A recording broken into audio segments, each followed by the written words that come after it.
Chiến tranh đã lùi xa, nhưng ký ức thì không. Có những mảnh hồi ức vẫn còn nóng rẫy, vẫn còn vẹn nguyên mùi đất ẩm, mùi thuốc súng và cả mùi mồ hôi mặn chát của đồng đội. Đó là những lát cắt không thể nào quên về một thời kỳ mà ranh giới giữa sự sống và cái chết chỉ mỏng như một sợi dây. Chào mừng các bạn quay trở lại với Lửa Rừng Biên Giới. Chúng tôi không kể sử thi, chúng tôi kể những câu chuyện thật, được góp nhặt từ trí nhớ của những người lính đã đi qua cuộc chiến, những người đã chứng kiến, đã trải nghiệm và đã mang trong mình những vết sẹo không bao giờ lành. Ngày hôm nay, chúng ta sẽ cùng nhau quay trở lại một đêm không trăng nơi rừng sâu biên giới Campuchia, một nhiệm vụ tối mật, một đội đặc công 12 người, và một bí mật kinh hoàng sắp được mở ra. Mời các bạn, hãy cùng chúng tôi lắng nghe. Tôi vẫn nhớ rõ cái đêm ấy, đêm không trăng, trời như bị phủ bởi một tấm chăn nhung dày đen kịt, đến mức tôi không thể nhìn thấy bàn tay mình dù đưa lên sát mặt. Không khí đặc quánh, ngột ngạt, mùi đất ẩm bốc lên sau cơn mưa chiều, trộn lẫn với mùi lá cây mục nát và một thứ mùi tanh nhẹ, thứ mùi mà lính trinh sát chúng tôi ngửi là biết, mùi của hiểm nguy. Chúng tôi, một tổ đặc công 12 người, nhận lệnh xuất kích khẩn cấp ngay sau bữa cơm tối. Thông tin từ trinh sát báo về như một nhát dao chọc thẳng vào mạng sườn. Một đơn vị Pol Pot, quy mô tương đương một đại đội, đang tập kết tại vùng rừng thưa, chỉ cách biên giới chừng 3 cây số. Chúng có vũ khí mạnh, lương thực dồi dào, và điều đáng lo ngại nhất, chúng đang lên kế hoạch đột kích vào làng PRG vào rạng sáng mai. PRG là nơi có rất nhiều dân thường, và quan trọng hơn, là nơi đặt trạm quân y dã chiến của ta. Nếu để chúng tràn vào, hậu quả sẽ không thể tưởng tượng nổi. Tôi là Huy, trung đội phó của tổ đặc công.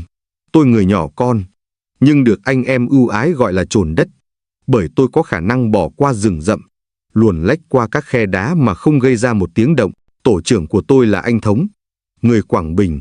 Anh là một người lính đã tôi luyện qua lửa đạn Trường Sơn, từng đối mặt với B-52. Anh có một sự bản lĩnh và quyết đoán đến lạnh lùng. Đôi mắt anh lúc nào cũng sâu thẳm, như thể anh đọc được trước 3 bước đi của kẻ thù. Chiều hôm đó, khi tôi còn đang cố nuốt nốt bát cơm trộn mắm cá khô, anh Thống gọi tôi vào góc lán. Giọng anh trầm và chắc. Huy, thay đồ đi, đêm nay đi sớm, mật báo mới về, nặng đấy. Tôi gật đầu, không hỏi thêm. Kinh nghiệm chiến trường đã dạy chúng tôi, im lặng chính là sinh mệnh. Một câu hỏi thừa, một tiếng động nhỏ, cũng đủ khiến mạng sống của cả tổ gửi lại nơi rừng sâu này. Tôi lặng lẽ khoác bộ quần áo rằn ri đá bạc màu, móc con dao găm vào thắt lưng, kiểm tra từng viên đạn trong băng AK, lắp nòng giảm thanh. Cả tổ 12 người, ai cũng lặng lẽ như những cái bóng. Chúng tôi di chuyển mà không cần ra lệnh, chỉ cần một cái liếc mắt, một cái hất cằm của anh Thống, tất cả đã vào vị trí. Gần 19 giờ, trời tối hẳn, mưa bụi bắt đầu rơi lất phất, càng khiến cho màn đêm thêm quỷ dị. Tổ trinh sát dẫn đường, 2 người dân Khơm thân cận với ta, đã chờ sẵn ở bìa rừng. Một trong 2 người là ông So Vác, một lão già gầy gò, khuôn mặt khắc khổ hằn sâu những nếp nhăn của đói khổ và thù hận. Ông từng là tù nhân của bọn Pol Pot, trốn thoát được rồi quay lại dẫn đường cho bộ đội Việt Nam. Ông So Vác nắm lấy tay anh Thống, nói giọng Khmer lẫn tiếng Việt lơ lớ, giọng run run. Nó đông lắm, kho lương có, súng lớn cũng có. Thằng chỉ huy tên Jarun, ác lắm, nó bắn cả trẻ con. Tay tôi siết chặt báng súng, cái lạnh chạy dọc sống lưng. Những thông tin như thế này không còn lạ lẫy với chúng tôi. Chúng tôi đã từng nhìn thấy xác dân thường bị cột dây mìn. Chúng tôi đã từng chứng kiến những người phụ nữ mang thai bị mổ bụng để thực hiện cái gọi là thanh lọc giống nòi của cái chế độ điên rồ ấy. Lúc đó, tôi chỉ muốn xốc súng lên, chạy thẳng vào đó và xiết cò cho đến khi hết đạn. Nhưng lý trí của một người lính đặc công đã giữ tôi lại. Chúng tôi phải lạnh như thép, chúng tôi phải dùng cái đầu nhiều hơn là dùng nắm đấm. Chúng tôi bắt đầu luồn sâu vào rừng, cây cối rậm rạp đến mức dây leo quấn chằng chịt quanh cổ chân. Đất trơn như đổ mỡ. Mỗi bước đi, chúng tôi đều phải dò dẫm, mũi giày miết nhẹ xuống đất trước khi đặt cả bàn chân. Mắt tôi phải quét liên tục từng cành cây, từng vệt đất có dấu hiệu xáo trộn. Chỉ cần một sợi cước mảnh, một cành cây bị bẻ gãy bất thường, cũng có thể là một cái bẫy mìn đang chờ đợi. Anh Thống đi đầu, tôi đi ngay sau anh. Sau lưng tôi là Thái, xạ thủ B-41, thằng nhỏ người miền Tây, bình thường vui tính, hay cười, Nhưng khi đã vào trận thì bắn pháo rọi chính xác như thần. Cứ thế, 12 người bám gót nhau, di chuyển theo đội hình rắn trườn, hòa mình vào bóng đêm và tiếng mưa bụi, tiếng côn trùng rỉ rả, tiếng lá khô bị gió thổi là những âm thanh duy nhất che giấu cho bước chân của chúng tôi. Sau gần 1 giờ di chuyển trong im lặng tuyệt đối, ông Sovak đột ngột đưa tay lên, nắm lại, tín hiệu dừng. Cả đội khựng lại, nín thở. Ông chỉ xuống vệt bánh xe bò còn in khá rõ trên nền đất ẩm. Hôm qua, tụi nó kéo gạo từ hướng Tây về. Trại ở dưới kia. Anh Thống quỳ xuống, dùng ngón tay miết nhẹ vệt đất. Anh khẽ gật đầu. Đây là một dấu hiệu tốt. Nếu chúng đang tích trữ gạo, nghĩa là khu vực này chính là điểm tập kết lớn, và rất có thể là nơi đặt hầm chỉ huy. Chúng tôi di chuyển chậm lại, thận trọng hơn. Thêm vài trăm mét nữa, len lỏi qua một lùm tre gai. Một vài âm thanh nói chuyện bắt đầu vọng lại. Đúng như dự đoán, lính Pol Pot thường chủ quan khi ở sâu trong rừng rậm. Chúng nghĩ rằng không ai có thể tìm đến đây. Chúng tôi bò lên một gò đất cao, nằm rạp xuống, ép sát thân mình vào lớp lá mục. Phía xa, dưới ánh sáng lờ mờ của vài chiếc đèn dầu, một khu lán trại lớn bằng gỗ hiện ra. Hàng chục bóng đen đang đi lại, ăn uống, nói cười. Cách đó không xa là một dãy lán khác, thấp hơn, có thể là nơi chứa vũ khí. Anh Thống đưa ống nhòm lên, anh quan sát rất lâu, rồi quay sang, thì thầm vào tai tôi, hơi thở nóng hổi mang theo mùi thuốc lá. Đại đội thật rồi, ước chừng 50, 60 tên, có thằng mang đài, chắc chắn là chỉ huy. Tôi lẩm bẩm, nếu diệt sạch bọn này trước khi chúng kịp về làng, chúng ta sẽ cứu được hàng trăm người. Nhưng cũng chính lúc ấy, một cơn rùng mình chạy dọc sống lưng tôi. Tôi phát hiện ra, ở phía sau khu lán chính, có một căn hầm bán âm, cửa mở nửa chừng. 2 tên lính gác mặc áo đen, quấn khăn crama đỏ, đứng gác nghiêm ngặt. Đó là dấu hiệu của đội bảo vệ trung tâm chỉ huy Pol Pot. Anh Thống cũng nhìn thấy. Anh ghé sát tai tôi. Tên Zarun chắc chắn ở trong đó. Lệnh trên là bắt sống. Ta không được đánh liều. Phải nắm rõ đội hình, thời gian đổi gác, rồi mới lên kế hoạch. Tôi gật đầu. Tôi hiểu ý anh. Cuộc chiến này không chỉ cần súng. Vũ khí mạnh nhất của lính đặc công chính là sự kiên nhẫn và thời gian. Chúng tôi nằm im tại chỗ, trong mưa bụi, giữa mùi ẩm mốc và tiếng muỗi vo ve, cho đến gần 4 giờ sáng. Suốt thời gian đó, tôi không chợp mắt. Tôi ghi nhớ từng bước chân của bọn lính gác, vị trí chúng đặt bẫy mìn, chỗ nào là lối đi chính, chỗ nào có hầm ngầm. Tôi phát hiện ra, chúng có 3 tên lính gác thay ca mỗi 2 giờ. Đèn sẽ tắt vào lúc 1 giờ 30 phút sáng, và cứ 30 phút, lại có tiếng còi nhỏ để đổi hướng gác. Khi trời bắt đầu chạng vạng sáng, chúng tôi lặng lẽ rút lui, mất dấu như cách chúng tôi đến, không để lại một vệt cỏ gãy. Trở về lán trinh sát, anh Thống mở tấm bản đồ, dùng đất sét vẽ lại toàn bộ sơ đồ căn cứ địch. Mọi ánh mắt đổ dồn vào bức vẽ, không ai nói một lời. Lúc đó, tôi thấy ánh mắt Thái, xạ thủ 41 sáng lên. Cậu ta thì thầm, nếu mình dàn đúng đội hình này, chia 3 mũi, bắn tỉa đúng 2 thằng gác cửa hầm, rồi thọc sâu bắt thằng chỉ huy thì... Anh Thống gật đầu, cắt lời, đúng, nhưng ta không đánh liều. Đợi thêm một đêm nữa để nắm chắc quy luật. Sau đó, ta muốn bọn này không còn một mống nào chạy thoát. Tôi nhìn ra ngoài rừng, nơi những tia nắng đầu ngày vừa hé lên yếu ớt. Một trận đánh lớn đang chờ đợi. Nhưng quan trọng hơn, chúng tôi sẽ không chỉ bắn. Chúng tôi sẽ bắt sống kẻ đứng đằng sau tội ác. Cái đầu của tên Zarun, nó sẽ nói ra nhiều điều hơn tất cả số vũ khí mà chúng có. Và cũng có thể, nó sẽ nói ra những điều khiến chúng tôi phải rùng mình. Sáng hôm đó, khi mặt trời chưa kịp hửng hẳn, không khí trong lán giá chiến của chúng tôi nặng nề, căng như dây đàn. Chẳng ai ngủ nổi. Mùi mồ hôi trộn lẫn với bùn đất, mùi thuốc súng và những đôi mắt đỏ hoe vì thức trắng khiến không gian đặc quánh lại. Anh Thống gọi chúng tôi tập trung trên tấm bản đồ vẽ vội bằng than củi và lá cây.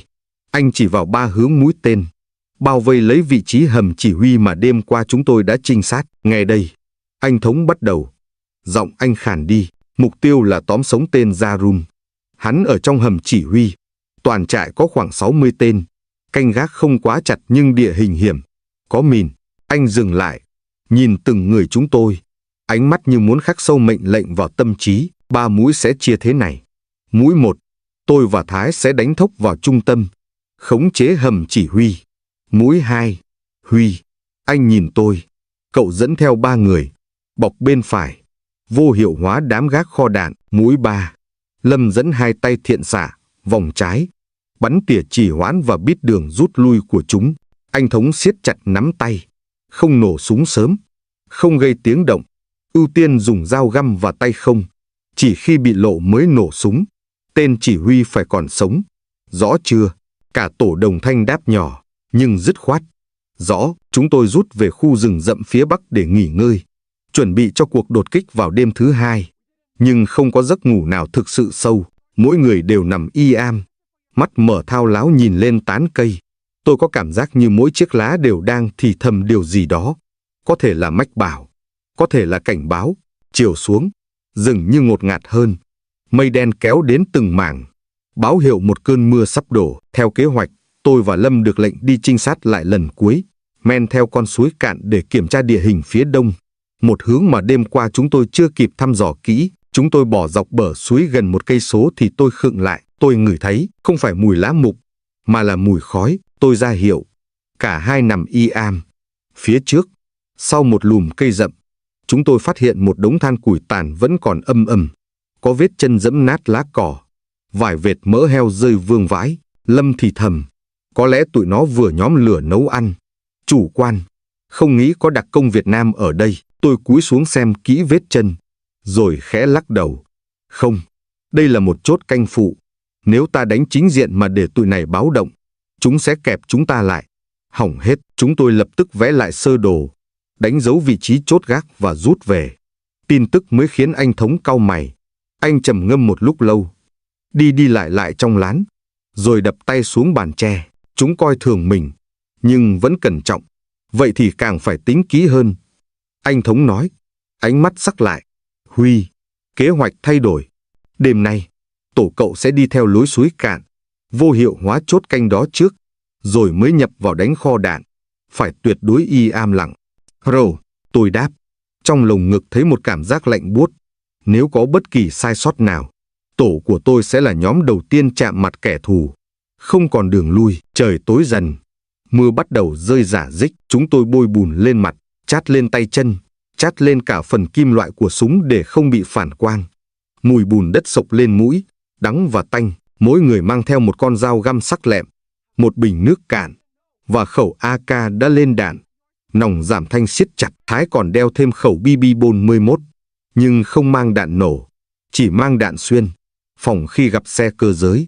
Gần 20 giờ, đội hình đặc công bắt đầu di chuyển. Chúng tôi không đi cùng nhau mà chia làm 3 hướng như kế hoạch đã định. Tôi và tổ của mình, gồm Hoàng và Tín, luồn theo con suối cạn.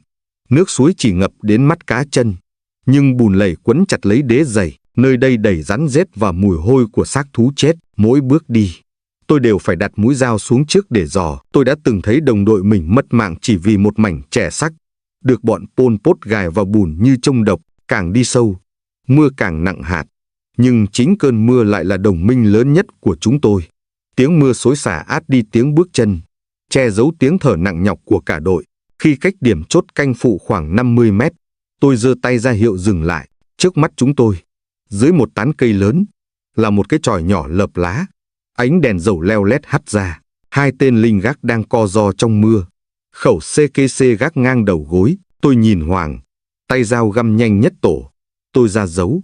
Hoàng vòng phải. Tôi và Tín men trái. Chúng tôi bò sát mặt đất. Bùn ngập cả miệng. Khi đồng hồ đeo tay của tôi chạm đúng 21 giờ 15 phút. Thời điểm định sẵn. Tôi huýt nhẹ một tiếng sáo rừng. Tiếng kêu của loài chim ăn đêm. Tất cả đồng loạt xông lên. Chúng tôi lao ra khỏi bóng tối như 3 con báo. 2 tên lính Pol Pot chỉ kịp ngẩng đầu. Mắt chúng mở to ngạc nhiên. Chúng không kịp kêu một tiếng. Lưỡi dao găm của Hoàng đã kề vào cổ họng tên thứ nhất. Còn tôi dùng chui súng, đập một cú trời giáng vào thái dương tên còn lại. Hắn ngã xuống. Không một tiếng súng, không một tiếng la hét. Chúng tôi nhanh chóng kéo xác chúng giấu vào hốc cây rậm, dập tắt ngọn đèn dầu và rút về điểm hẹn. Khi tôi đến vị trí tập kết, mũi của anh Thống và Lâm cũng đã sẵn sàng. Cả 3 tổ nằm phục dưới mưa, chờ hiệu lệnh. 22 giờ 30. Thời khắc của trận đánh. Anh Thống giơ tay. Tiến, Chúng tôi tỏa ra như những bóng ma giữa rừng đêm. Gió lạnh mang theo hơi mưa và một cảm giác nghẹt thở đến tột độ. Tôi dẫn tổ của mình lần về phía kho đạn, nơi có 3 tên lính gác đang túm tụm chia nhau điếu thuốc dưới mái hiên. Tay tôi siết chặt chui dao, mồ hôi tay hòa lẫn nước mưa. 1, 2, 3. Tôi và đồng đội bật tới. 3 cái bóng đen đổ ập xuống. Chỉ có tiếng va chạm nặng nề của kim loại vào xương thịt. Mùi máu tanh nồng lập tức quyện vào mùi mưa. Tôi ra hiệu sạch. Anh em nhanh chóng kéo dây mìn, gài 2 khối thuốc nổ hẹn giờ quanh kho đạn. Cùng lúc đó, từ phía hầm chỉ huy, tôi nghe thấy tiếng động. Không phải tiếng súng, mà là tiếng vật lộn. Tiếng rên khẽ bị bóp nghẹt. Tôi vội bám theo bờ đất chạy đến. Dưới ánh chớp lờ mờ từ xa, tôi thấy một cảnh tượng hỗn loạn. Thái, thằng nhỏ xạ thủ BB-41, đang vật lộn với một tên lính gác to lớn, và anh Thống. Anh đã kéo được tên chỉ huy ra khỏi hầm. Tên này bị trói giật 2 tay ra sau, miệng bị nhét rẻ. Hắn không gầy gò như tôi nghĩ, mà khá phốp pháp.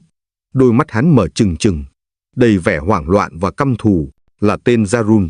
Anh Thống hét lên, bắt sống rồi. Nhưng cũng đúng lúc đó, tiếng còi báo động chói tai vang lên từ phía nam.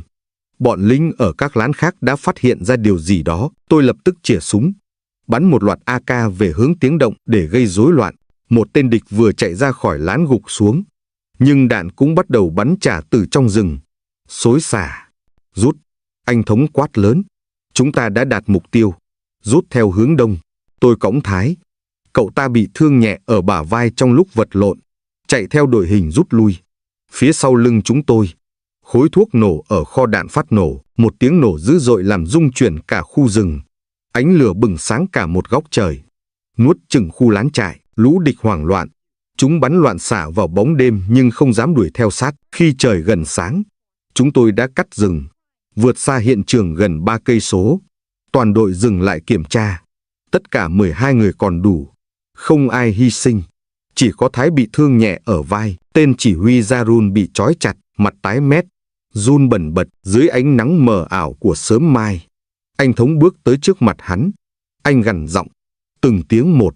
Mày sẽ phải nói ra tất cả. Và đúng như vậy, vài ngày sau, những lời khai đầu tiên của hắn khiến tất cả chúng tôi, những người lính đặc công gan góc nhất, cũng không ai còn muốn nuốt nổi bát cơm.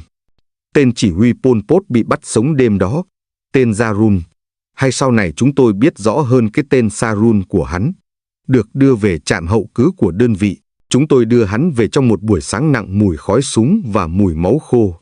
Hắn bị trói bằng dây vải dù, 2 tay siết chặt ra sau, mắt bịt bằng một tấm khăn đen. Lưng hắn dính đầy bùn đất, trông không khác gì một con thú dữ vừa bị bẻ gãy nanh.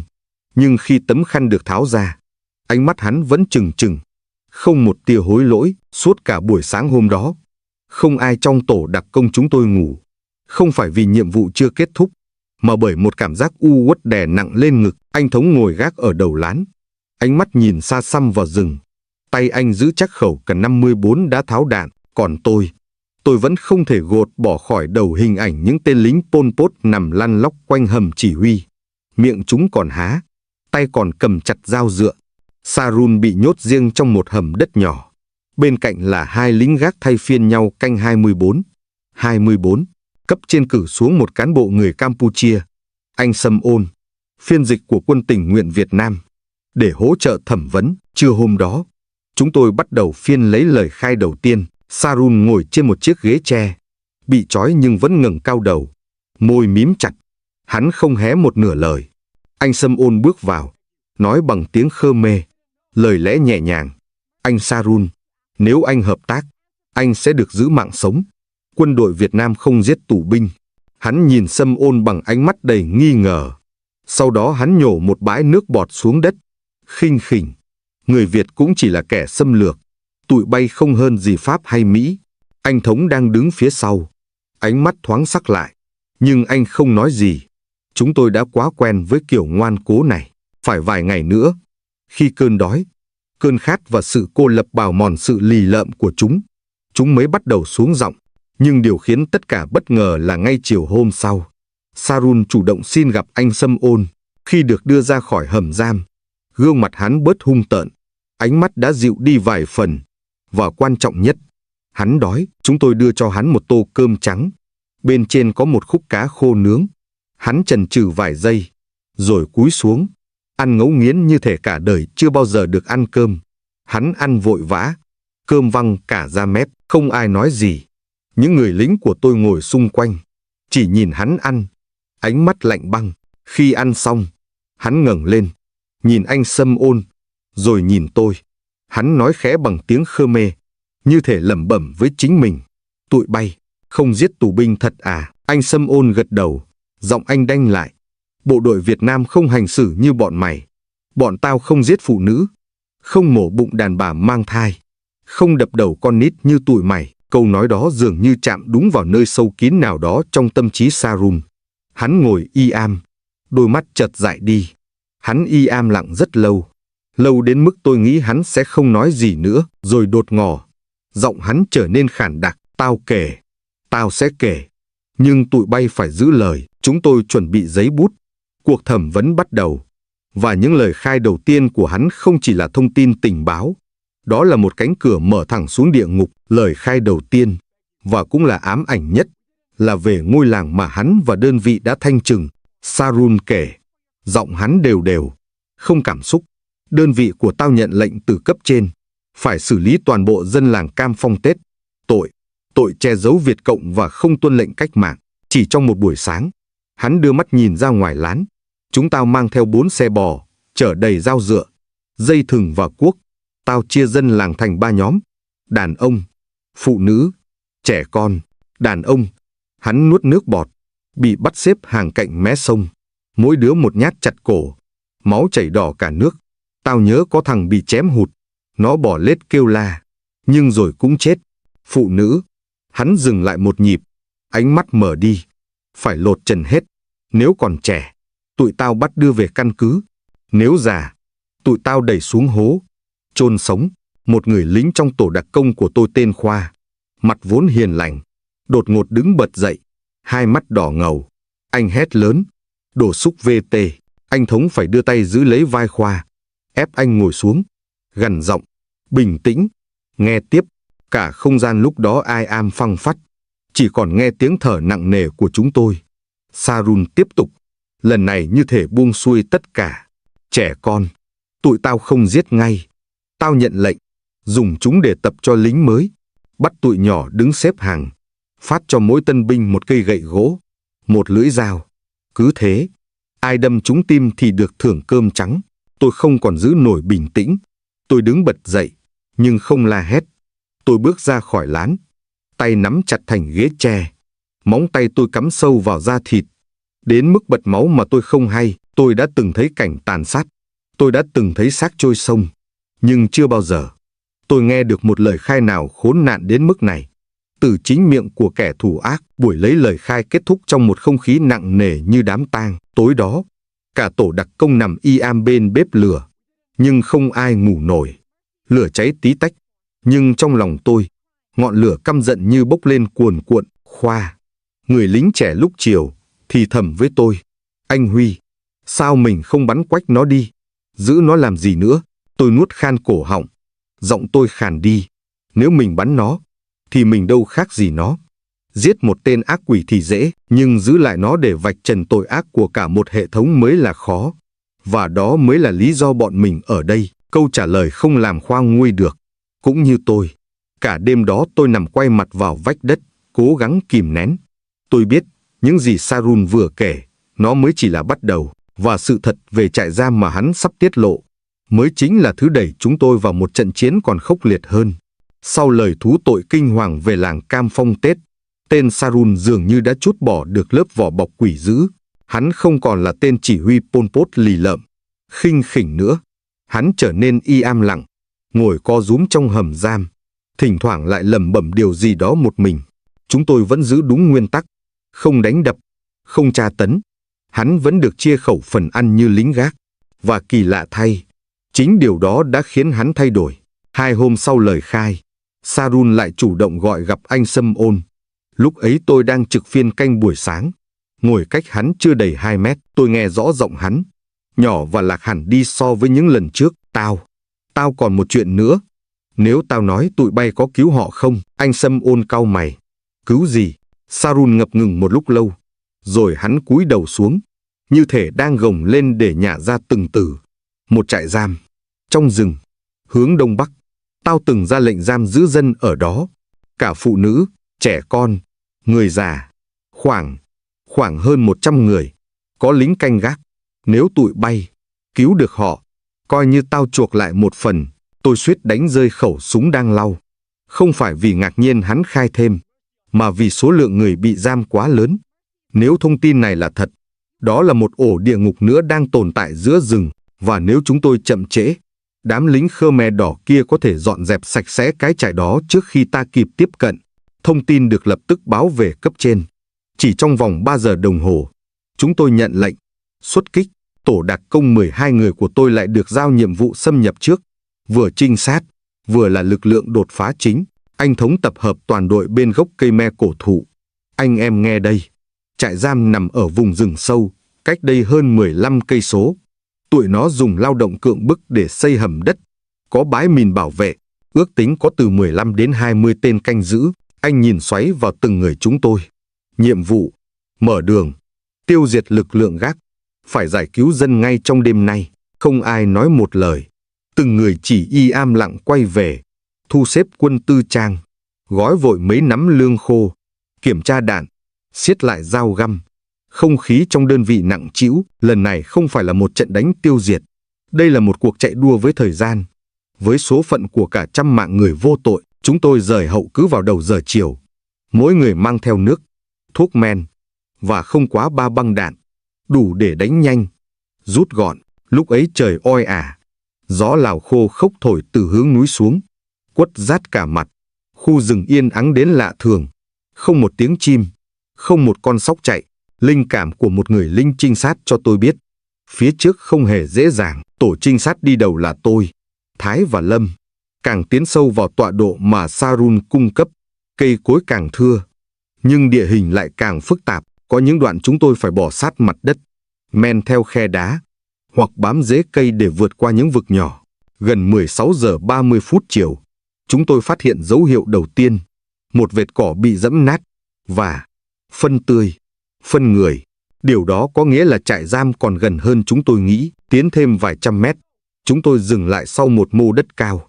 Tôi cẩn thận vén lá. Phía trước là một khoảng đất trống hình bầu dục, cây cối bị phát trụi lùi, lổn nhổn vài cây lán tre và những hầm đất lồi lõm. Đằng xa, thấp thoáng vài bóng người đang kéo nước từ một cái giếng cạn. Họ mặc quần áo rách rưới. Họ là dân thường. Tôi suýt bật dậy, nhưng Lâm giữ chặt tay tôi lại, lắc đầu. Coi chừng mìn. Đúng như vậy. Tôi đưa ống nhòm lên. Xung quanh trại là những vệt đất trống xen kẽ cỏ ngắn, được trải đều một cách bất thường. Chúng tôi phát hiện các cọc tre buộc dây cước mảnh, loại bẫy dùng để kích nổ mìn kéo. Bọn Pol Pot không dùng mìn công nghệ cao.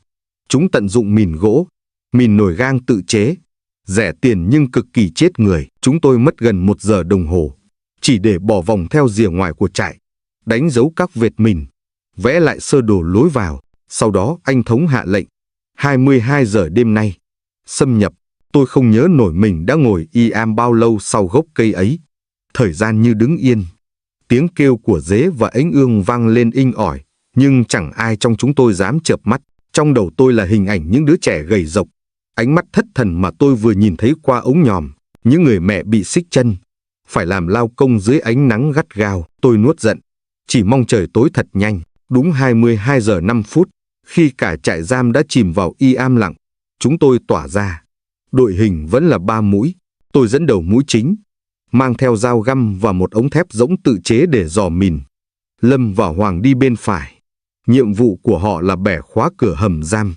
Mũi trái là Thái và 2 tay bắn tỉa, xử lý lính gác trên chòi. Gió rừng nổi lên, lá cây xào xạc như tiếng người thì thầm. Tôi bò từng mét, mồ hôi túa ra như tắm dù trời đang mát. Mỗi lần mũi ống thép chạm vào đất, tim tôi như ngừng đập. Đến 22 giờ 32 phút, chúng tôi chạm vào dãy lán giam. Một tên lính Pol Pot đang đứng quay lưng lại phía tôi, súng vác chéo, đầu gật gù buồn ngủ. Tôi không chần chừ, con dao găm vút lên, lặng như một tiếng thở. Tên lính đổ ập xuống, không kịp kêu một tiếng. Tín, Người đi ngay sau tôi nhanh chóng dùng kìm cộng lực cắt mớ dây thừng và dây thép cột cửa lán, một khe hở đủ để tôi nhìn vào bên trong, dưới ánh sáng vàng vọt lờ mờ của một ngọn đèn dầu sắp cạn. Hơn 20 người, phần lớn là phụ nữ và trẻ em, đang nằm rạp trên sàn đất. Thân hình họ gầy gục, nhiều người không còn quần áo lành lặn, có đứa trẻ đang co rúm lại vì sốt. Một bà già nhìn thấy tôi, mắt bà mở to, nhưng bà không dám nói gì, chỉ đưa hai bàn tay run rẩy về phía tôi. Cổ họng tôi nghẹn lại, tôi thì thầm, bộ đội Việt Nam, im lặng, đi theo tôi, sắp được giải thoát rồi. Cả gian phòng như chết lặng trong một giây, rồi bật lên những tiếng khóc nức nở, nhưng không ai dám khóc thành tiếng. Tôi khua tay, dẫn từng nhóm người ra khỏi lán, trao cho họ những mẩu bánh lương khô, nhắc họ đi sát đất, không la hét, không chạy, còn rất nhiều mìn. Cùng lúc đó, mũi của Thái nổ súng, 2 phát duy nhất, gọn như dao phẫu thuật. 2 tên lính gác trên chòi rơi xuống, nhưng tiếng súng ấy đã khiến cả trại giam bị động.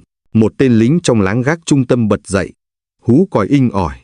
Không còn cách nào khác, xông lên, anh Thống hét. Trận đánh trong rừng đêm ấy ngắn ngủi nhưng dữ dội. Chúng tôi tiêu diệt được 13 tên, bắt sống 4 tên còn lại. Một số chạy trốn vào rừng nhưng bị lính chủ lực của ta ém sẵn ở vòng ngoài đón lõng. Không một người lính Việt Nam nào hy sinh, dù Thái bị thương ở đùi do mảnh mìn văng trúng. Còn dân thì sao?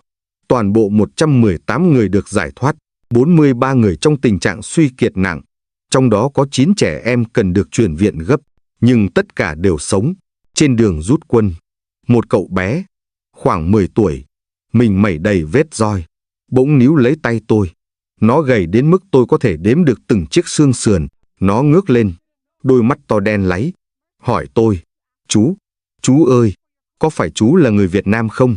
Tôi gật đầu, cố gắng để giọng mình không run.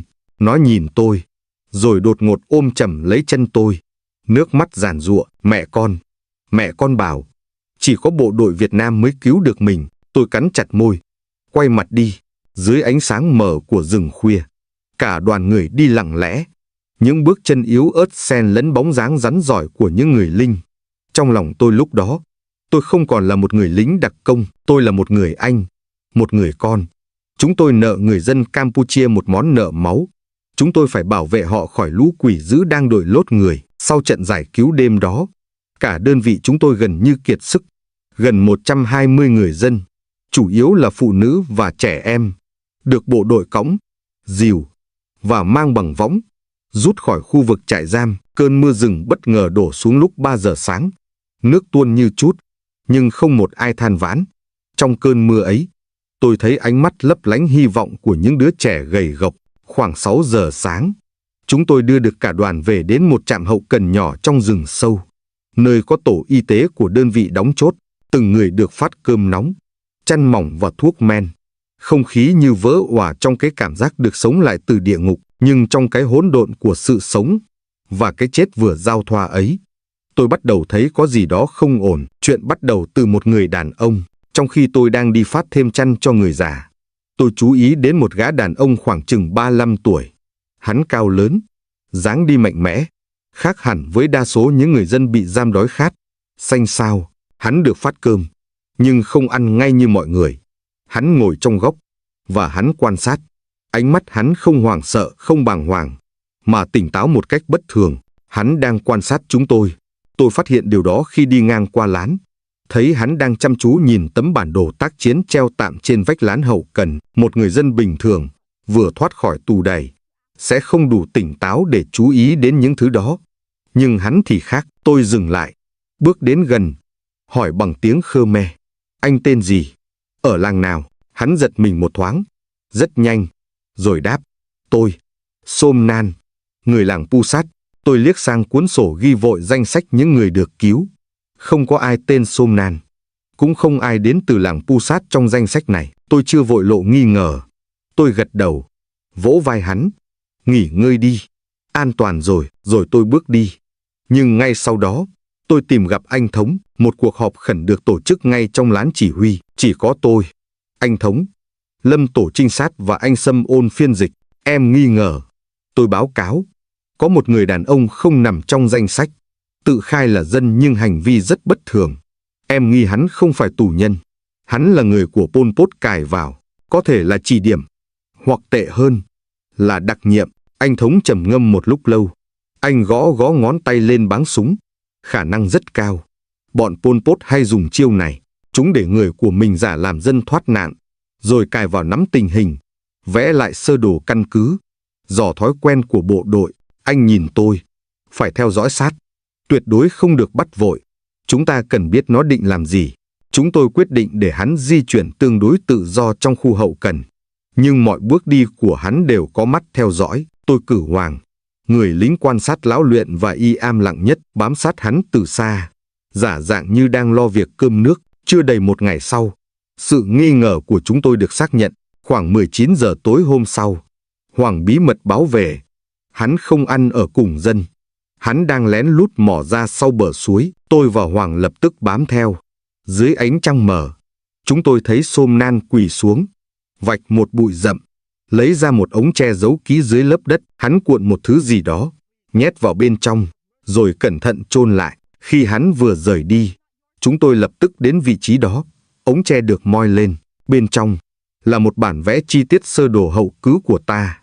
Vị trí trạm y tế, vị trí kho đạn, lán chỉ huy, và cả tuyến đường tiếp tế. Từng nét vẽ bằng mực than, gấp kỹ trong ống tre. Chúng tôi còn phát hiện một túi vải nhỏ chứa bột màu đỏ.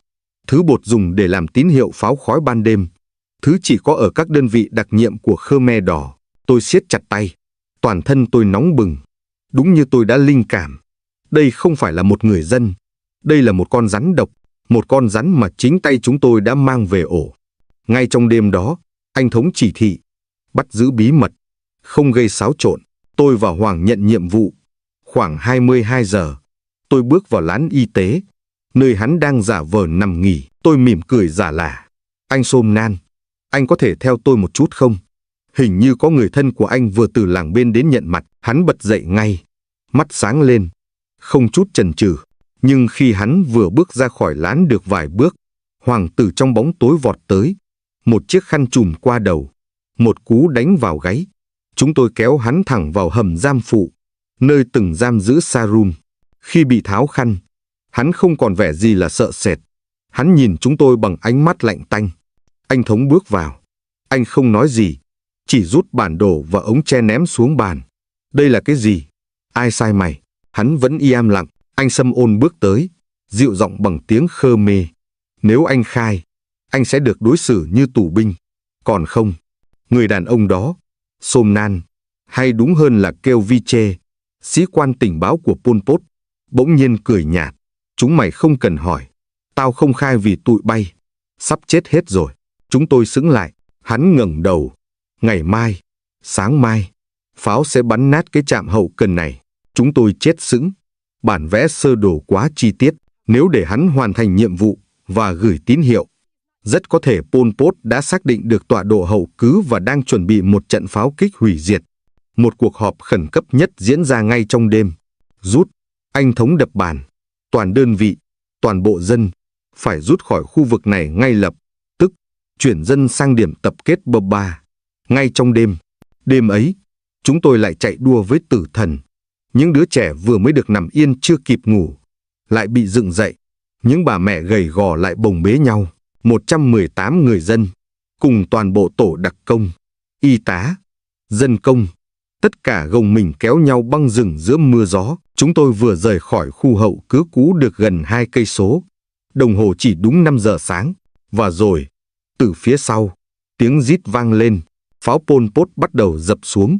Từng loạt đạn 105 ly cày nát cả cánh rừng, cày nát đúng vị trí cái lán y tế, cái lán chỉ huy mà chúng tôi vừa rời đi. Nếu chúng tôi chậm lại chỉ 30 phút, hậu quả sẽ là một thảm sát. Tôi đứng nhìn ngọn lửa bùng lên từ xa. Lòng tôi lạnh ngắt. Tên gián điệp đó, hắn đã len lỏi giữa những đứa trẻ, những bà mẹ, để vẽ nên tấm bản đồ chết chóc. Sau vụ đó, tôi mất ngủ nhiều đêm. Tôi không còn dám nhìn thẳng vào đám dân được cứu, vì câu hỏi cứ lặp lại trong đầu. Liệu còn ai trong số họ là rắn? Nhưng anh Thống, sau một buổi sáng lặng lẽ, đã vỗ vai tôi. Huy, đừng để một con rắn khiến cậu nghi ngờ cả khu rừng. Phần lớn họ là người cần ta cứu. Họ vẫn là dân vô tội. Và bộ đội phải tiếp tục giữ vững lòng tin đó. Tôi gật đầu, dù trong lòng còn nhiều hoài nghi. Lời anh như một mệnh lệnh. Chúng tôi đã cứu họ một lần, và chúng tôi sẽ không để họ chết vì một đòn đánh hiểm độc cắm ngược vào sau lưng mình. Sau trận pháo kích bất thành vào khu hậu cứ cũ, chúng tôi nhận lệnh di chuyển toàn bộ đơn vị và dân thường sâu vào rừng phía Tây, gần sát biên giới Thái Lan. Những ngày ấy, cả khu rừng như oằn mình, sình lầy, vắt và cái đói. Nhưng không thứ gì đáng sợ bằng sự im lặng. Pol Pot đã bắt đầu đổi chiến thuật. Chúng không còn đánh trực diện, mà bắt đầu dùng pháo kích từ xa, đánh lén, và đặc biệt là ẩn nấp sang đất Thái để lập căn cứ, tiếp viện vũ khí và lương thực.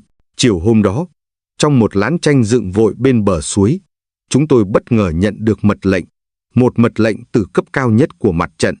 Người mang lệnh xuống là Thiếu tá Phạm Duy, Cục trưởng trinh sát mặt trận 719. Ông đến mà không có lính bảo vệ, chỉ đi cùng một liên lạc viên. Ông trải tấm bản đồ vệ tinh lên chiếc bàn tre ọp ẹp, chào các đồng chí đặc công. Ông nói, giọng trầm và rõ, tôi đến giao nhiệm vụ mới, đánh phá căn cứ Pol Pot, mật danh đồi Ba Hầm. Ngón tay chai sần của ông chỉ vào một điểm gồ lên hình tam giác, nằm cách vị trí chúng tôi gần 7 cây số. Sâu bên kia ranh giới, đồi Ba Hầm là một cứ điểm hiểm trở. Ông Duy nói tiếp, nó được dựng sát mép biên giới Campuchia-Thái Lan. Cấp trên xác định đây là nơi tụ tập của các chỉ huy cấp trung đoàn của Pol Pot. Và, ông dừng lại, nhấn mạnh, có cả cố vấn nước ngoài. Không khí trong lán đặc lại. Chúng tôi hiểu ý nghĩa của việc có cố vấn nước ngoài. Thiếu tá Duy nhìn thẳng vào anh Thống. Chúng ta không được phép vượt biên công khai. Nhưng đặc công thì khác. Nhiệm vụ, vào, đánh, phá hủy toàn bộ, rút sạch, không để lại bất cứ dấu vết nào chứng minh sự có mặt của ta. Tôi nuốt nước bọt, cổ họng khô khốc. Đây không còn là một trận đánh du kích hay giải cứu nữa. Đây là một trận tập kích cấp chiến dịch, ngay vào xào huyệt của kẻ thù. Thiếu tá Duy chỉ vào bản đồ. Đây là đỉnh đồi chính. Dưới nó là 3 tầng hầm được xây kiên cố.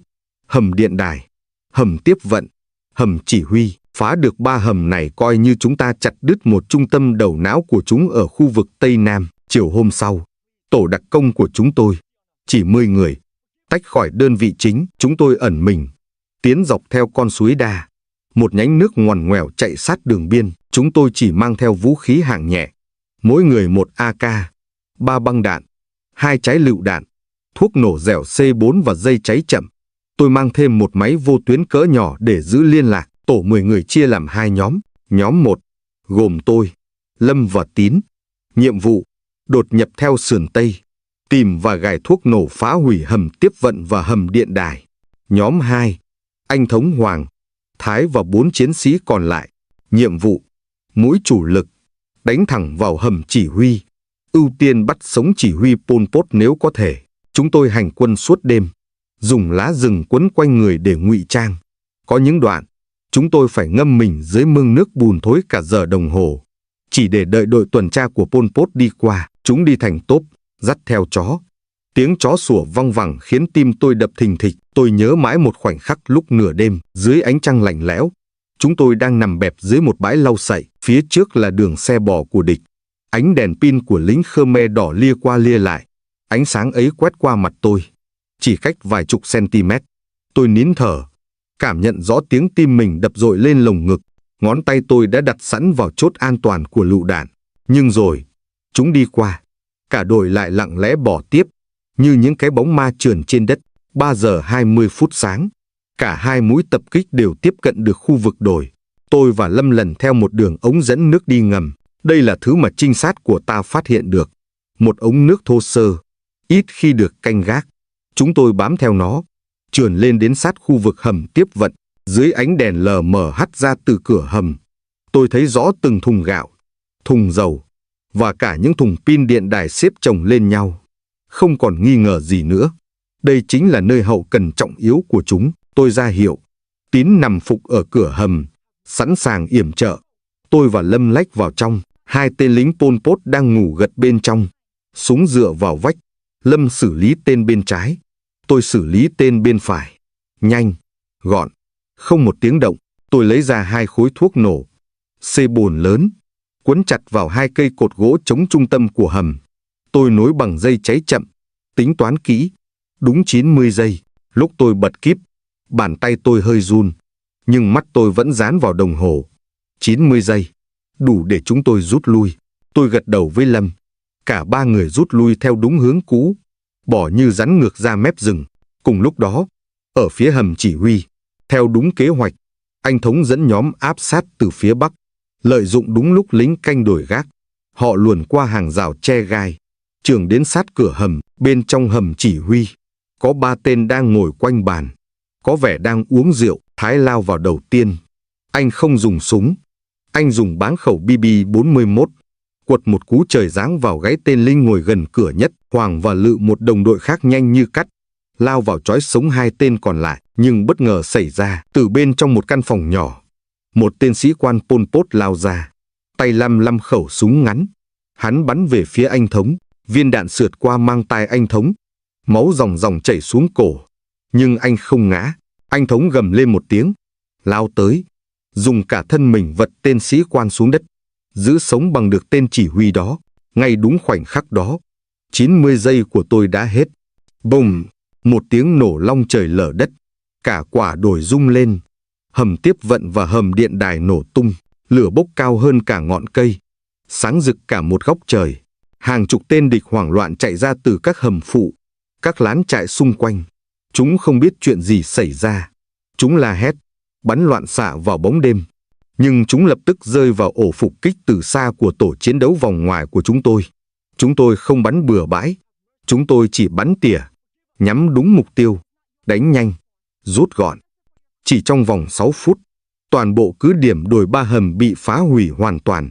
12 tên địch bị tiêu diệt tại chỗ, 6 tên bị bắt sống. Và quan trọng nhất, chúng tôi đã bắt được tên trung tá Pol Pot, tên Rosnin, kẻ chỉ huy một vùng rộng lớn gần biên giới. Chúng tôi rút lui ngay trong đêm.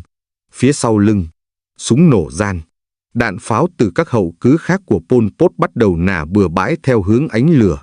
Nhưng chúng tôi đã đi rồi. Mỗi người lính đặc công bám rễ cây, vượt đầm lầy, bỏ qua mương cạn để tránh bị phát hiện. Tôi bị một mảnh đá văng trúng chân, máu thấm ướt cả ống quần, nhưng vẫn gượng đi, vì tôi biết chúng tôi vừa làm được một việc lớn. Tới sáng hôm sau, khi đơn vị trở về vị trí tập kết cũ trong rừng, anh em hậu cần chạy ra đón, vừa mừng vừa sững sờ. Không ai tin một đội đặc công chưa đầy 10 người lại có thể phá hủy được cả một căn cứ đầu não như vậy. Riêng tên trung tá Rosnin, lúc bị đưa vào hầm giam, mặt hắn trắng bệch, miệng không dám hé nửa lời. Hắn biết, việc hắn bị bắt sống là một đòn giáng mạnh vào toàn bộ hệ thống chỉ huy của Pol Pot ở khu vực biên giới. Chiều hôm đó, tôi được gọi lên báo cáo trực tiếp với thiếu tá Phạm Duy.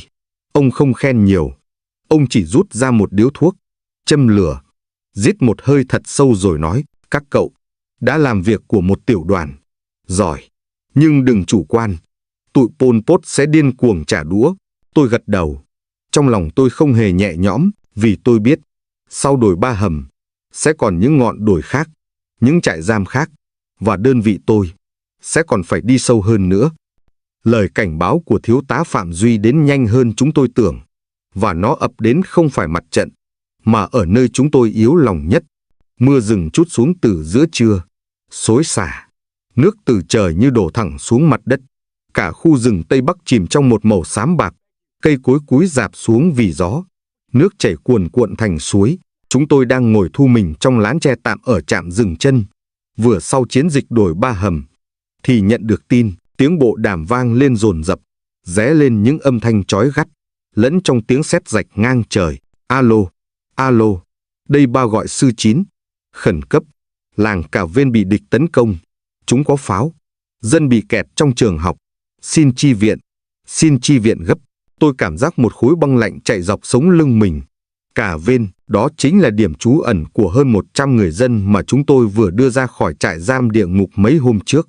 Họ chỉ vừa mới được ăn bát cơm nóng, vừa mới được nằm trên tấm chiếu khô, họ chưa kịp ổn định. Thì giờ đây, lưỡi dao máu của Pol Pot lại ập đến. Anh Thống, người đang cố nuốt long cơm dã chiến, vứt vội cái ống bơ xuống đất. Anh quay lại nhìn chúng tôi, mắt đỏ ngầu, mặc áo mưa, mang vũ khí. Tổ đặc công theo tôi xuống Cà Vên. Ngay lập tức, không một ai hỏi thêm một câu nào. Chúng tôi lao vào chuẩn bị trong vòng chưa đầy 3 phút. Vũ khí mang nhẹ, đạn đủ dùng. Mỗi người chỉ một khẩu AK, 2 trái lựu đạn và một con dao găm. Đường từ trạm của chúng tôi về làng Cà Vên, gần 10 cây số đường rừng. Bây giờ, nó ngập trong nước, đầy sình lầy và trơn trượt. Nhưng ở dưới đó có trẻ con, có người già, có những người bệnh, và có cả niềm tin họ đặt vào chúng tôi. Chúng tôi lên đường, lao đi trong cơn mưa trắng trời. Lúc chúng tôi đến được mép làng, đồng hồ đã chỉ gần 15 giờ 30. Trời vẫn đổ mưa to chưa từng thấy. Nước ngập quá đầu gối. Từ xa, tôi đã nghe rõ tiếng súng. Từng tràng AK nổ đanh. Tiếng bể 40 nổ tung những mái nhà tranh. Và xen lẫn trong đó là tiếng la hét thất thanh, tiếng gào khóc của dân làng. Một cụ bà đang gào khóc, bò từ dưới ruộng lên bờ, mặt bê bết bùn đất. Bà nhìn thấy chúng tôi, vừa lết vừa la. Trường học, mấy đứa nhỏ, tụi nó nhốt con nít trong đó. Cổ họng tôi nghẹn đắng. Tôi siết chặt khẩu súng, lao nhanh lên một mô đất cao phía trước. Nhìn xuống lòng làng, tôi thấy một cảnh tượng không khác gì địa ngục. Nhà cửa cháy rừng rực, khói đen cuộn lên trong mưa. Dân làng chạy tán loạn, và hơn 30 tên lính Pol Pot, mặc áo đen, khăn đỏ, đang lùa những người dân còn lại vào một khu nhà ngói. Đó chính là ngôi trường tiểu học vừa được dựng lại. Tụi nó đang giết người để trả thù.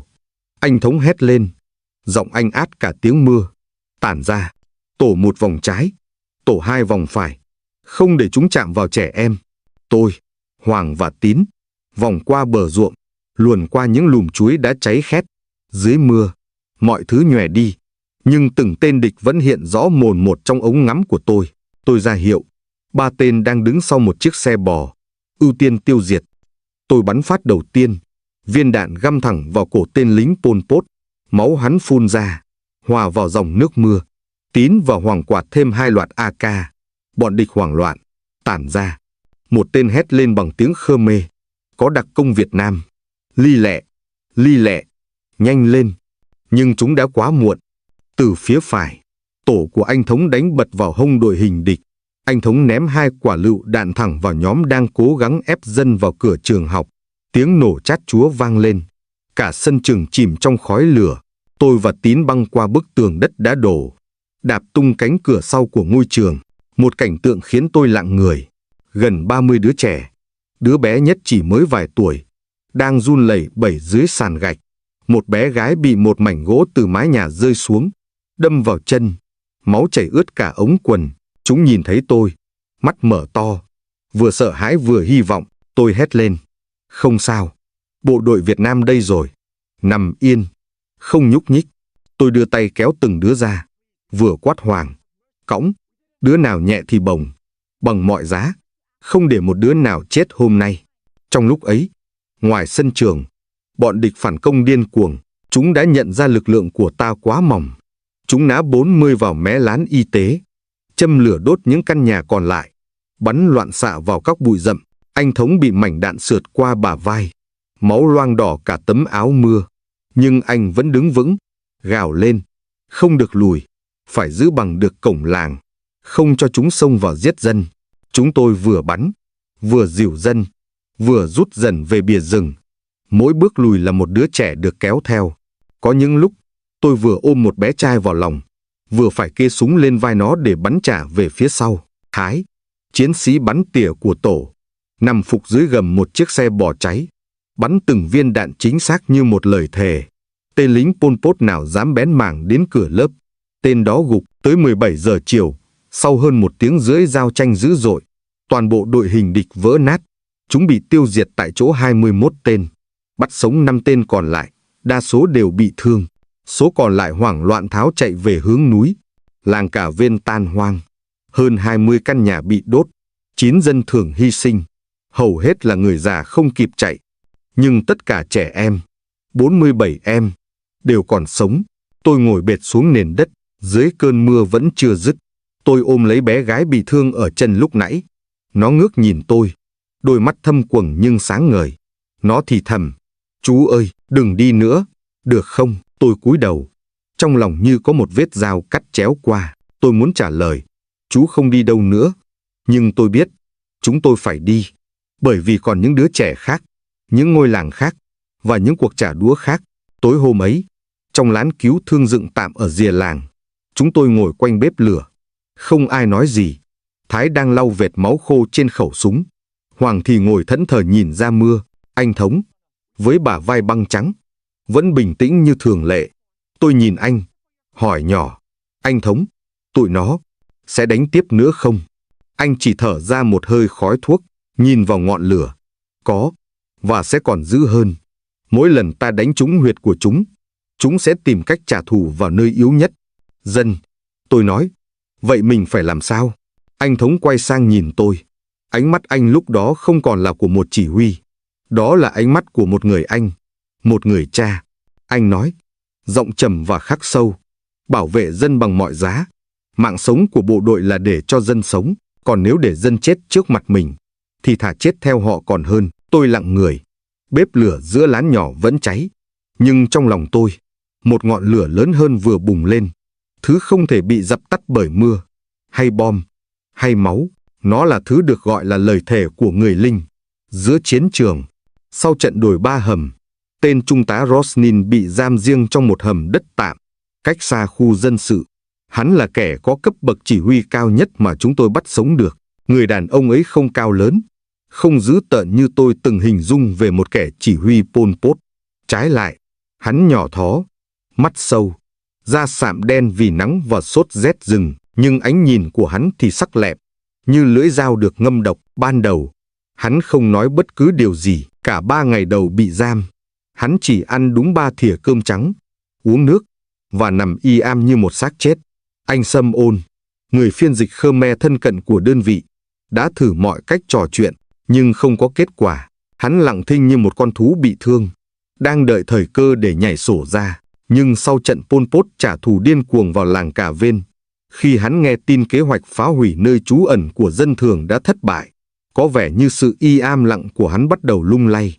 Tối ngày thứ tư, tôi và anh Thống trực tiếp đến lán giam. Dưới ánh đèn dầu leo lét, Rosnin ngồi dậy, đôi mắt đen, trũng sâu của hắn nhìn thẳng vào chúng tôi. Tao muốn nói chuyện. Hắn nói bằng tiếng Khmer, giọng khàn đặc. Anh Sâm Ôn lập tức ngồi xuống cạnh hắn, mở cuốn sổ tay, ra hiệu cho tôi và anh Thống chuẩn bị ghi chép. Câu đầu tiên hắn nói ra, không phải là xin khoan hồng, cũng không phải là chửi rủa. Câu đầu tiên hắn nói, khiến sống lưng tôi lạnh toát. Các ngươi không biết gì cả. Các ngươi mới chỉ thấy được cái vỏ bên ngoài thôi. Hắn cười, một nụ cười nhạt và méo mó. Còn trại Tốt Lép, cái đó mới là địa ngục thực sự. Tôi ngẩng phát lên. Lần đầu tiên trong đời, tôi nghe đến cái tên đó, trại Tốt Lép. Nó ở đâu? Tôi vội hỏi. Rosnin nhếch môi. Gần đồi Sichi, cách biên giới chưa đầy 6 cây số. Nơi đó, hắn nhấn mạnh, không phải nhà tù, nó là một cái lò thiêu người. Hắn bắt đầu kể, như thể những lời nói đó đã bị dồn nén trong lồng ngực hắn quá lâu, và bây giờ nó cần phải bung ra. Theo lời hắn, trại Tốt Lép được thành lập vào giữa năm 1978, sau một cuộc thanh trừng nội bộ lớn của Pol Pot. Ban đầu, nó chỉ là nơi giam giữ những kẻ bị cáo buộc phản bội cách mạng, nhưng rất nhanh sau đó, nó biến thành một kho xử lý người đúng nghĩa. Có khi, trong một ngày, giọng hắn đều đều, không cảm xúc, chúng tôi nhận 300 người, từ các làng bị quy kết là thân Việt, gián điệp, trí thức, hoặc đơn giản là những kẻ nói tiếng Việt quá sỏi. Chúng tôi không cần thẩm vấn. Hắn nói tiếp, lệnh là đào hố, bịt mắt, bắn từng tốp. Tôi dùng mình. Hắn dùng từ chúng tôi một cách nhẹ tênh, như thể hắn đang kể lại một công việc thu hoạch mùa vụ bình thường. Anh Sâm Ôn, người đang dịch lại cho chúng tôi, bàn tay cầm bút cũng run lên. Còn tôi, bàn tay siết chặt cây bút chỉ gãy đôi lúc nào không hay. Có lúc, chúng tôi không dùng súng. Hắn tiếp tục, giọng đều đều như người đang kể chuyện cũ. Chúng tôi dùng chày gỗ, cuốc, búa, để đỡ tốn đạn. Trẻ em thì sao? Anh Thống hỏi, giọng anh gằn lại. Trẻ em thì vứt xuống giếng. Tôi đứng bật dậy, suýt nữa đạp tung cả chiếc ghế tre. Anh Thống phải đặt tay lên vai tôi, ra hiệu bình tĩnh. Rosnin không hề tỏ ra run sợ. Ngược lại, hắn ngẩng đầu lên, ánh mắt trống rỗng đến đáng sợ. Tao không tự hào, nhưng tao cũng không hối hận. Tao chỉ làm theo mệnh lệnh. Nếu tao không làm, thì chính tao cũng sẽ nằm dưới một cái hố. Những gì hắn kể tiếp theo như một cơn ác mộng sống. Trại Tốt Lép được chia làm 3 khu. Khu 1 là trại tiếp nhận, nơi người dân bị bắt xếp hàng, ghi danh, rồi phân loại. Những ai có người thân từng làm việc cho chính quyền cũ, hoặc biết nói tiếng Việt, sẽ bị đưa thẳng đi xử lý. Khu 2 là khu tra khảo, có 7 phòng. Mỗi phòng chỉ có một chiếc bàn gỗ và một bóng đèn trần. Nhiều người bị đánh đến chết tại đó mà chưa từng được hỏi tên. Khu 3, hố chôn, hắn gọi như vậy, có hơn 40 hố chôn tập thể. Một số hố lớn được đào sẵn, sâu 2 mét, lót lá cọ để không bị lún. Mỗi hố chứa trung bình 50 đến 70 xác. Hắn kể, có lần, đêm trời mưa, tao ngồi hút thuốc gần khu hố. Tao nghe thấy tiếng trẻ con khóc, tiếng khóc vọng lên từ trong lòng đất.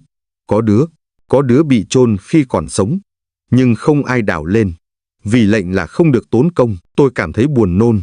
Hoàng, người lính đứng canh phía sau, phải quay mặt đi, bàn tay nắm chặt đến trắng bệch. Tôi cố lấy lại bình tĩnh, hỏi hắn, tại sao mày lại kể hết những chuyện này? Rosnin nhìn tôi.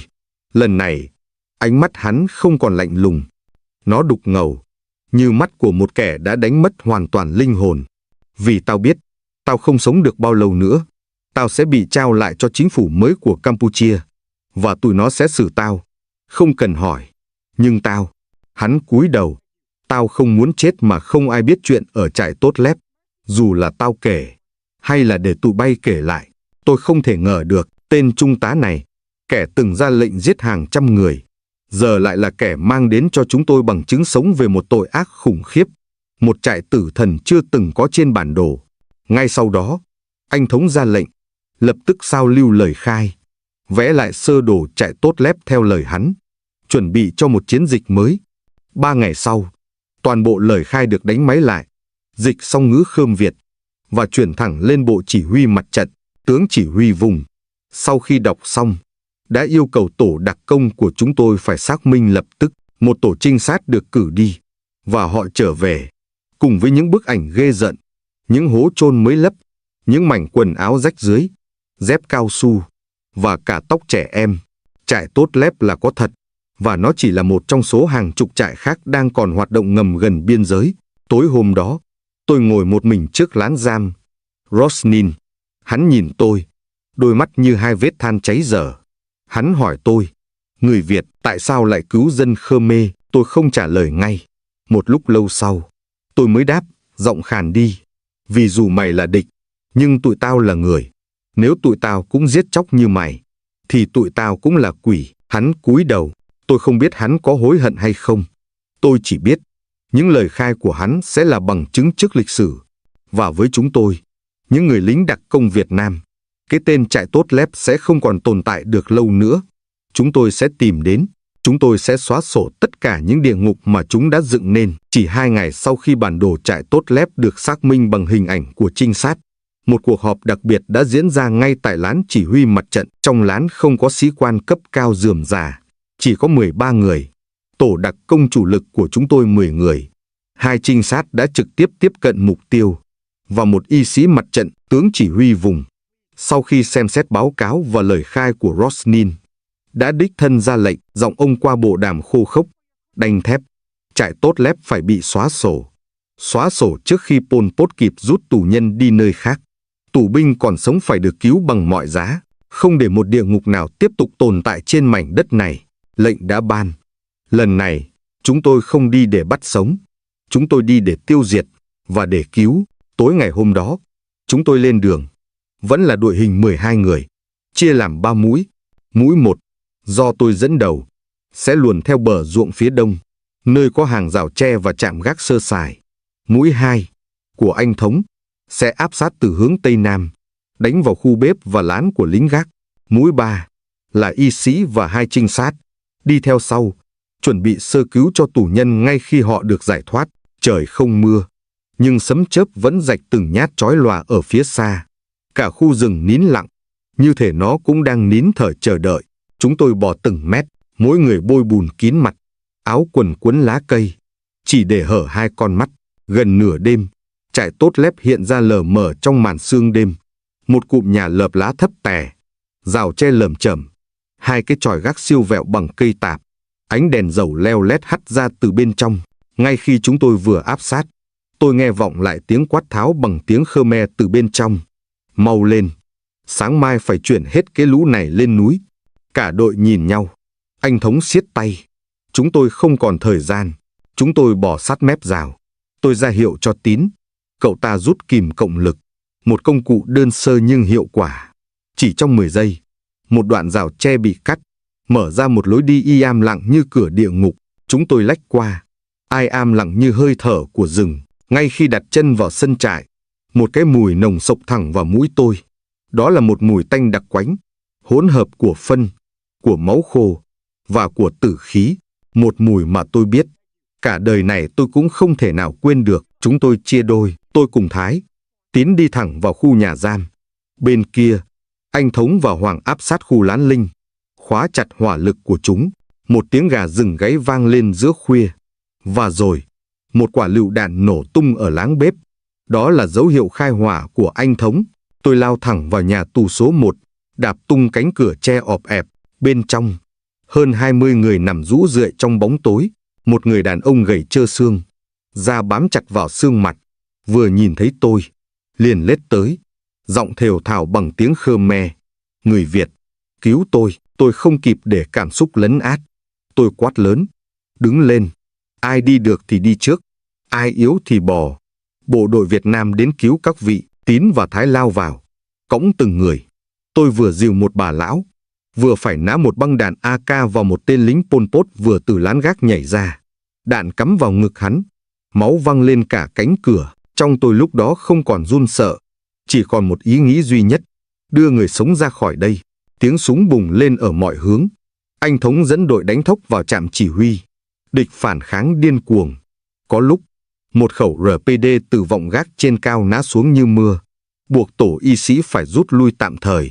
Nhưng rồi Thái, xạ thủ của tôi, đã leo lên một cây gạo sát lán, ném thẳng một quả lựu đạn lên vọng gác. Tiếng súng máy im bặt. Chúng tôi gom được gần 47 người sống, trong đó có cả phụ nữ mang thai, trẻ em và một cụ ông mù. Nhiều người không còn đi nổi. Chúng tôi phải đặt họ lên áo mưa, lên chăn lính mà kéo lê trên đất. Địch bắt đầu hoảng loạn. Một tên chạy về phía lán kho đạn để cố thủ. Không ngờ, hắn lại dẫn chúng tôi đến điểm cuối cùng cần phải phá sập. Tôi và Tín lao vào, gài 2 khối thuốc nổ C4 vào 2 cây cột gỗ trung tâm, rồi nối dây cháy chậm. 60 giây, lúc ấy, tôi quay lại nhìn trại tốt lép lần cuối, những mái nhà rách nát, những cái cọc tre còn vấy máu, những hố chôn lở loét. Tôi thấy nó như một khối u ác tính trên mặt đất, và giờ là lúc phải cắt bỏ nó. Một tiếng nổ long trời làm rung chuyển mặt đất. Cả khu kho đạn nổ tung, lửa bốc cao hơn cả ngọn tre, thiêu trụi cả một góc trại. Vài tên lính Pol Pot còn sống hoảng loạn tháo chạy về hướng núi, nơi mà không một ai trong chúng tôi đuổi theo, bởi vì chúng tôi còn bận với những con người đang thoi thóp, run rẩy trong tay mình. Khi chúng tôi rút về đến mép rừng, trời đã gần sáng. Những người được cứu nằm la liệt dọc bờ suối, được băng bó tạm. Có người vẫn thì thầm gọi tên người thân đã mất trong trại. Một bé trai, khoảng 6, 7 tuổi, nằm trong vòng tay tôi. Nó kiệt sức, mắt thâm quầng, tóc rối bù, nhưng bàn tay nhỏ bé của nó vẫn ôm khư khư một cục than đen. Tôi hỏi khẽ, cái đó là gì vậy con? Nó ngước nhìn tôi, giọng yếu như gió thoảng, là tro của mẹ con. Cổ họng tôi nghẹn lại. Nó nói tiếp, họ bắt đốt mẹ con giấu được một nắm. Tôi không nói thêm được lời nào. Tôi chỉ biết siết chặt thằng bé trong tay. Khi trời hửng nắng, chúng tôi đã đưa toàn bộ người sống rời khỏi vùng đồi chết. Trại tốt lép đã bị xóa sổ hoàn toàn. Mỗi người lính trong đội đặc công không còn sức để cười, cũng không còn nước mắt để rơi. Chúng tôi chỉ đứng đó, nhìn ngọn khói cuối cùng tan lên bầu trời, và thầm hứa, không bao giờ để địa ngục đó tái sinh trên mảnh đất này thêm một lần nào nữa. Sau trận đánh xóa sổ trại tốt lép, chúng tôi hành quân về trạm quân y dã chiến ở khu rừng phía đông. Đoạn đường trở về không dài, nhưng bước chân của mỗi người lính chúng tôi đều nặng như đeo chì. Cả đội gần như không ai nói một câu nào suốt chặng đường. Tôi vẫn còn nhớ như in thằng bé ôm tro của mẹ. Tôi đã cõng nó suốt mấy cây số. Nó ngủ thiếp trên vai tôi, nhẹ như một nắm mây nhỏ. khuôn mặt xanh xao, đôi bàn tay dính bùn đất mà vẫn nắm chặt cái bọc tro kia. Không buông, chúng tôi đưa tất cả những người sống sót ra khỏi khu vực nguy hiểm. Những người già được truyền nước, người trẻ được ăn cháo. Mắt ai cũng sâu hoắm vì đói khát, vì sợ hãi. Nhưng khi ánh mắt họ nhìn chúng tôi, có một thứ gì đó khác. Một thứ ánh sáng lặng lẽ như tia nắng xuyên qua kẽ lá. Như một cách họ nói lời cảm ơn mà không thể gọi thành tên. 3 ngày sau, tôi và anh Thống được gọi về hậu cứ phía Bắc, gần sông Sen.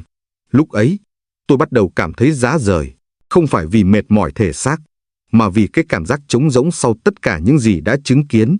Từ đồi Ba Hầm đến trại Tốt Lép, mỗi một trận đánh là một lần chúng tôi mở cánh cửa địa ngục. Chúng tôi đã thắng, đúng, nhưng cái giá phải trả là bao nhiêu mạng người, bao nhiêu giấc mơ tan nát, bao nhiêu đứa trẻ phải lớn lên với một vết thương mà cả đời không bao giờ lành. Đêm về, tôi không ngủ được, nằm nhìn trần lán. Tôi cứ nghe thấy những tiếng thì thầm văng vẳng, như tiếng gọi từ dưới hố chôn, như tiếng khóc của trẻ con bị vùi dưới đất, và cả câu nói của tên trung tá Rosnin. Có đứa bị chôn khi còn sống. Sáng hôm sau, một chiến sĩ liên lạc đưa cho tôi một phong thư nhỏ. Giấy đã nhàu nát, được gấp lại cẩn thận. Báo cáo anh Huy, có người nhờ chuyển tận tay đồng chí của một đứa bé Khơm được các anh cứu ở trại Tốt Lép. Nó nói anh là người đã cõng nó. Tôi nhận lá thư, tim tôi đập mạnh. Đó là thằng bé ôm cho mẹ. Tôi mở lá thư ra, nét chữ nguệch ngoạc, viết bằng than củi, ngắn thôi.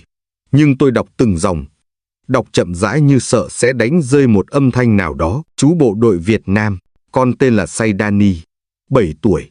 Con là đứa cầm tro của mẹ. Mẹ con nói, nếu con còn sống, hãy nhớ ơn người cứu mình. Con không biết tên chú, nhưng con nhớ vai chú ướt, nhớ mùi bùn, nhớ giọng chú nói với con. Không sao đâu, có chú ở đây. Con để cho mẹ trong chiếc khăn đỏ. Các cô chú bác sĩ đang giữ giùm con. Hôm nay con đã ăn cơm, có nước uống, được nằm giường. Con muốn gửi chú một cái vòng cỏ. Hồi nhỏ mẹ con hay bệnh cho con đeo. Mẹ nói vòng cỏ sẽ giữ người mình thương khỏi bị mất. Nếu sau này chú đi đâu, đánh giặc gì nữa, chú nhớ đeo nó. Mẹ con nói, người tốt sẽ sống lâu. Say Danny. Tôi cầm lá thư, tay tôi run lên. Tôi không nói nổi một lời, tim tôi đau thắt lại. Nhưng đó là nỗi đau của một con người vẫn còn sống để chứng kiến hy vọng, chứ không phải chỉ là nỗi đau của chiến tranh. Buổi chiều hôm đó, tôi được gặp lại những người sống sót ở làng Cà Vên, nơi họ tạm trú. Họ mời chúng tôi một bữa cơm tạ ơn trong chiếc chòi lá dựng tạm. Một người phụ nữ run run đưa cho tôi một chiếc vòng nhỏ, được tết tỉ mỉ từ cỏ tranh, vẫn còn thơm mùi đất ẩm. Saidani nhờ tôi giữ. Bà nói, nó nói chỉ đưa tận tay chú. Hôm nay nó đi theo mấy cô bác sĩ về tuyến sau rồi. Nhưng nó dặn, chú phải đeo khi ra trận. Tôi cầm lấy chiếc vòng, đeo nó vào cổ tay. Nó không phải là một vật may mắn. Nó là một lời hứa rằng tôi không chỉ chiến đấu để tiêu diệt quân thù, mà còn để những đứa trẻ như Saidani được sống, được học chữ, được biết đến nụ cười, chứ không chỉ là tiếng súng và tro tàn. Hơn 40 năm đã trôi qua, những người lính đặc công năm ấy, có người đã trở về, có người đã nằm lại vĩnh viễn nơi rừng sâu biên giới. Câu chuyện về trại Tốt Lép, về Saidani, về tên chỉ huy Sarun và về trung tá Rosnin chỉ là một lát cắt nhỏ trong hành trình đầy máu và nước mắt của quân tình nguyện Việt Nam trên đất Campuchia. Thứ họ mang về cuối cùng không phải là chiến công, mà là một chiếc vòng cỏ, một biểu tượng cho lời hứa bất diệt rằng người lính Việt Nam chiến đấu không phải để trả thù, mà là để chấm dứt đau thương, để gieo lại mầm sống từ chính nơi địa ngục tàn khốc nhất. Lịch sử có thể bị che mờ bởi khói bụi thời gian, nhưng tình người giữa đạn bom sẽ mãi mãi còn đó. Cảm ơn các bạn đã theo dõi câu chuyện của lửa rừng biên giới. Nếu bạn cảm nhận được giá trị của những hy sinh thầm lặng này, hãy để lại một bình luận để chúng ta cùng tưởng nhớ những người đã ngã xuống và trân trọng nền hòa bình mà chúng ta đang có. Hãy nhấn đăng ký kênh, thả tim và chia sẻ video này để những câu chuyện thật, những ký ức không thể quên được lan tỏa đến nhiều người hơn. Lửa rừng biên giới sẽ còn quay trở lại với rất nhiều câu chuyện chưa từng được kể. Hẹn gặp lại các bạn.